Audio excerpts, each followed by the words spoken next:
ዛሬ እየተከበረ ያለው በዓል የአካባቢ ቀን በዓል ነው።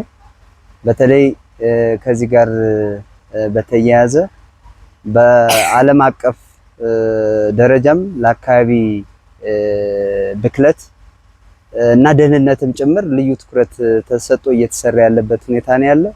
በሀገር አቀፍ ደረጃ ለ33 ጊዜ ተከብሯል።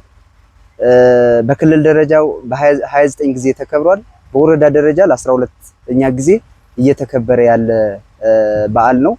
ይህንን በዓል ስናከብር በተለይ የወረዳው ዜጎች ወይም ደግሞ ነዋሪዎቹ ጤናማ እና አምራች ማህበረሰብ እንዲፈጠር ለማድረግ ታስቦ እየተከበረ ያለ የአካባቢ ቀን። ስለዚህ ከዚህ አኳያ የመጀመሪያው ማህበረሰቡ በተለይ የአካባቢ ብክለት እንዳይነሳ ወይም የአካባቢ ብክለት እንዳይፈጠር ማህበረሰቡ በየአካባቢው ለአካባቢ ተቆርቋሪ ሆኖ ለአካባቢ ብክለት ተቆርቋሪ ሆኖ አካባቢዎችን ማጽዳትም ጭምር አለበት።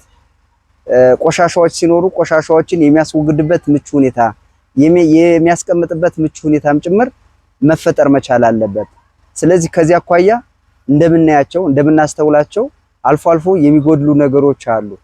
ስለዚህ ይሄንን አስመልክቶ በተለይ ተቋሙ ማህበረሰቡ ላይ ለአካባቢ ብክለት መንስኤ የሚሆኑ ነገሮችን እየለየ ማህበረሰቡን ግንዛቤ በመፍጠር በኩል እየሄደበት ያለው ርቀት ጥሩ ነው። ይሄ ተጠናክሮ መቀጠል መቻል ያለበት ስለሆነ ማለት ነው።